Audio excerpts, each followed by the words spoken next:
What is going on, everybody, and welcome back to the CU04 YouTube channel. A very groggy CU04 YouTube channel. That is the joy of working in the school. You get every single cold and just every single illness under the sun. And with it being winter, the cold season has definitely started. So I apologise if I don't sound 100% in this video, but we're coming in after Carlisle have drawn at home in front of just shy of 11,000 fans at Brunton Park. Carlisle 1, Eastleigh 1.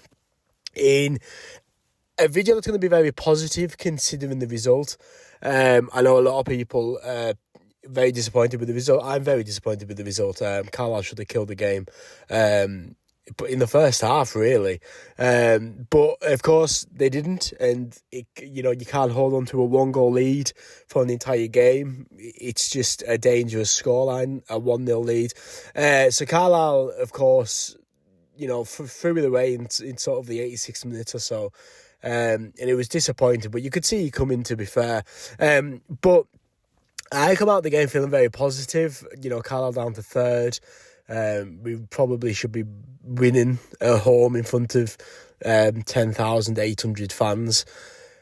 But, as I say, if you don't kill the game off, you're not going to win. But I just thought from Carlisle's perspective, the jigsaw finally looks a bit complete. Obviously, since the playoff season, we've lost key players. We had a real good spine of the team in the playoffs. And I'm finally sort of seeing that again at the moment with Carlisle. Obviously, you got Gabe Breeze in nets with decent competition in Harry Lewis behind him, which is always good to have two goalkeepers that are, very good for the level. You've then got your spine at the back with Morgan Feeney. You've got Alex Gilead in the midfield, and then you got that sort of, I'd actually call it a bit of a free with Lawamba, Kelly and Linney, as your spine in your team. Linney's definitely sort of the main man in that, of course. And then you've sort of got like your Owen Moxon replacement in your Chris Clark, the player that can do the defensive side, but he's fantastic going forward. He knows how to slow the game down. He knows how to speed the game up at the same time. A proper captain in Morgan Feeney. That's not a dig at Thomas or Hayden or anyone, but Morgan Feeney just epitomises a club captain, doesn't he? Of course, the captain in the playoffs alongside Hunt. But just yesterday, there was one moment where there was a foul. There was a foul on Josh Williams that the ref didn't give, and then Lawamba give away a foul against us, and Feeney ran from centre-back into their attacking box, ran the length of the pitch to complain at the referee and ask the question. That's what you need. Someone who's going to question the referee, someone who's going to get into the referee's head a little bit, someone who's not afraid to stick up for his team and stuff. Now, I just thought we have that sort of jigsaw complete at the minute, with how the squad's looking. I mean, I thought the substitutes yesterday really hurt us in the game. We'll get onto that in a moment. But I actually thought until their goal, it was a really complete performance from Carlisle United. My only complaint would be is that we didn't kill the game at 1-0 down, at 1-0 up, and then we concede a goal very late on. I think some game management needs to be addressed or improved on. Gabe Breeze, as I've seen a lot of people pointing this out, but I've started to notice recently, when we're winning, he seems to sort of rush the ball. If he's got the ball in his hands, he seems to try and rush the pass and get us up the pitch a bit quicker. But when we're losing, he seems to slow the game down, and obviously that should be flipped on its head a little bit. But just going back to sort of I've missed a point, so going back to the bit about having a complete team, I feel like we have a bit of pace now as well. I felt like in the League 1 season, League 2 season, when Patrick left, we lost that pace. Dennis wasn't the fastest, Garner wasn't the fastest, Edmondson wasn't the fastest, Gibson was probably our fastest player, and he wasn't rapid. But now we've got Josh Williams and Junior Lawamba, whose pace is scary, really. They can really turn it on. In terms of their pace. I mean, Josh Williams always seems to be the last man back on the corner, which is just a little detail that's fantastic because no one can beat him for pace. The attacker can take a heavy touch, and before you know it, Josh Williams is 10 yards in front of the attacker and just reclaim the ball. So little things like that are great to see. But just looking at the game management, I thought that about Breeze. Maybe that could be worked on. He's still a young goalkeeper, of course he is. And to be fair, I thought Breeze had a decent game. He looks very confident coming off his line. which is great to see, because that was one of the main criticisms about him. He just stood on his line, but he's been very quick to adapt his game and to come off his line. There was one where he came out and headed the ball out, which was brilliant. On corners and free kicks, he's not scared at all to come out and claim that area. Looking at Eastleigh, I thought they had a couple of decent plays. The big lad up top looked a handful, number 9, the captain, and then the blonde lad on the wing, he looked like he could cause some problems with his pace and everything. Although a black Under Armour with a green shirt was a bit walk, in my opinion. You've got to match them colours up for me. But yeah, I thought it was a really good performance from Carlisle up until they scored. I thought Carlisle dominated the game without scoring, really. I thought Carlisle, this is going to sound very strange and I'll get pelters for this, but I thought it was a dominant 1-1 in Carlisle's favour. I thought Carlisle absolutely dominated Eastleigh. Eastleigh had a couple of chances, don't get me wrong, but I thought Carlisle had the better of the chances. We hit the post twice, we scored eventually, but I just thought that Carlisle could have been 3-4 up at half time, and then we just sort of took our foot off the gas. Players maybe looked a little bit tired towards the end of the game, which is understandable. They've done a hell of a lot of mileage in the last few weeks. But I thought the substitutes killed us, really. Harvey McAdam was my man of the match. I thought he ran the midfield yesterday. He was there defensively, putting in last-ditch tackles. He was moving forward on the pitch. He was playing the ball forward to Kelly and Con Clark. There was a couple of really good through balls from Harvey McAdam in the game. I thought losing him was a big miss. I was nothing on Jack Ellis's performance. I just thought Harvey McAdam had such a good game that he should have really stayed on the pitch, of course, if there's tiredness there or whatever. But I did think that substitute hurt us. And then, of course, losing someone like Chris Con Clark as a substitute, I mean, when you lose the quality of a Chris Con Clark, you're obviously going to suffer a little bit. I know people are saying that Stephen Warren left his man on the throw-in, which led to their goal or whatnot. But, when you've got such a good player like Chris Con Clark, when he comes off onto the bench, of course you're going to lose that bit of attacking instinct. I did think them two substitutes did hurt us. I thought they were very late in the game as well, to be fair. But looking into the game, then we are like 6 minutes in the video. I haven't actually spoke about the in-game part yet. I thought it was a really good opening 20 minutes from both sides, to be fair. There wasn't any real massive chances, but both teams, some really good football play for both sides in that first 20 minutes or so. Then there was a brilliant ball. Regan Linney crosses the ball in, but there was just nobody there to meet it before Chris Con Clark got the ball back into the box, and George Kelly just didn't really get full contact on it, and it went over and wide. Unlucky George Kelly, I thought he had a decent game. I just we need goals from that striker position as well as our wingers and midfielders at the moment. But no, Kelly did well, but he just didn't get the full contact on it. Carlisle were looking really positive between the transition of defence and attack, which is something that we've lacked in the last couple of years. So that's really great to see.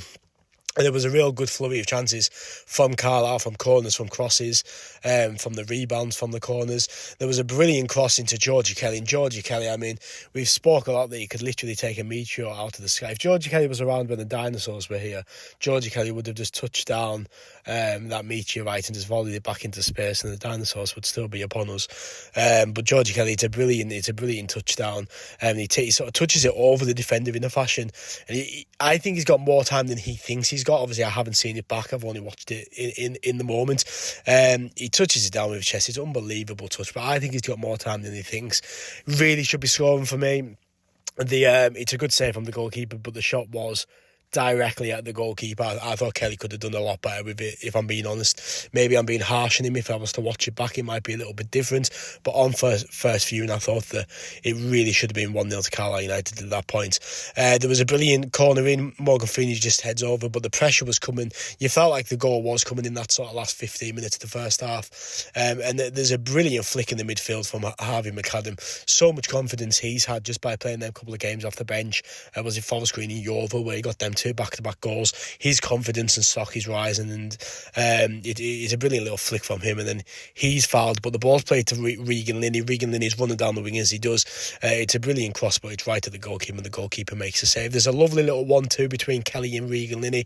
Linney always looking a threat, but at that moment in time, it was all Carlisle United at that moment. Then there's a fantastic loop and cross comes in. I'm not actually sure who put the ball in the box, but it was George Kelly with the header, loop and ball to the back post. Kelly with the header smashes against the post very late on in the first half, and that really would have changed the sort of atmosphere of the game if we got that goal. But you did feel like the goal was coming. It was a really good first half from Carlisle, minus the fact that we didn't score the goal, and you just wanted the players to come out with that same intensity, that same attack and threat. But coming into the second half, it was a very early wake-up call in the second half, as Eastleigh had really good opportunity. There was a ball came in and the header's just wide, and it was a real wake-up call for Carlisle United. But then Carlisle responded immediately with the goal, and I've got to say, of course, Chris Clark and Junior Lawamba play a massive part in the goal, but Harvey McAdam gets all the credit for me in this goal.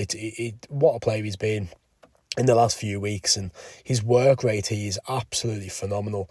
Their man's got the ball in the midfield, and Harvey McAdam with some unbelievable track and back just gets in front of the man, nicks the ball off him. It's never a foul. The referee is correct in his decision to play on, and then he plays it out wide to Junior Lawamba, who I've got to say, his confidence seems to be growing and growing as well.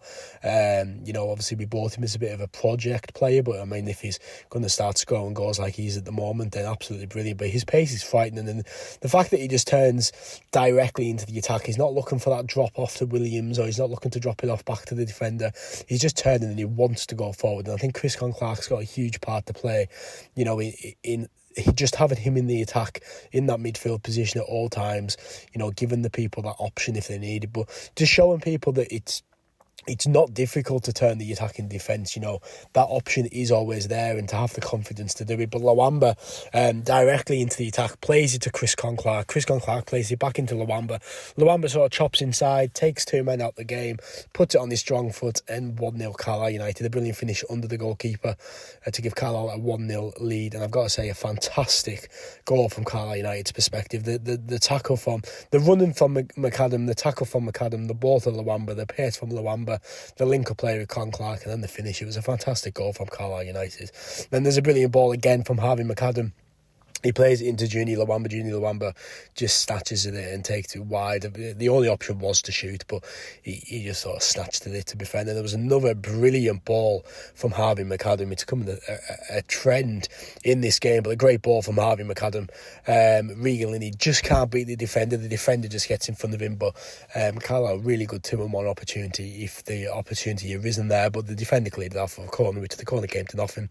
But then Harvey McAdam, saying his name again, a really good last-ditch tackle to put the ball out of play, running back, getting the slide tackle in, getting the crowd going, and then unfortunately we did make the substitutes. Jack Ellis came on for Harvey McAdam, and what was the other substitute? Chris Clark for Stephen Worm, and then unfortunately Eastleigh from the throw-in.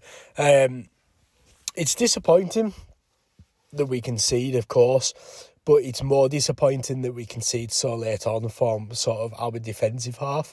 EC's defensive half, they have the phone just on the halfway, maybe just into their own half, and their man just picks the ball up and just goes through, and it's really, really poor defending. There's actually a really funny clip I've got. Obviously, I always take a clip of the away fans and put it on Shorts or TikTok at CO4 YouTube, cheap plug there. But I've got the video of the away fans celebrating the goal, and the person next to me just says, "Shame on them." It is really funny. There's the passion that's involved in the comment, but just the way that she says it as well. But Carlisle United, really poor defensively, to be fair. Good finish from their lad, but that's the problem with a 1-goal lead. If you don't kill a game, then you're not going to win the game. And unfortunately, Carlisle didn't kill the game. Carlisle didn't win the game. So then EC brought on the centre back. You knew exactly what they were going to do. 10 men behind the ball, go down at every given moment in time. Easily came for the draw. You could tell from the first minutes. Fair play to them. Do you know what I mean? No aggro with that at all. But they came for the draw and they got their draw.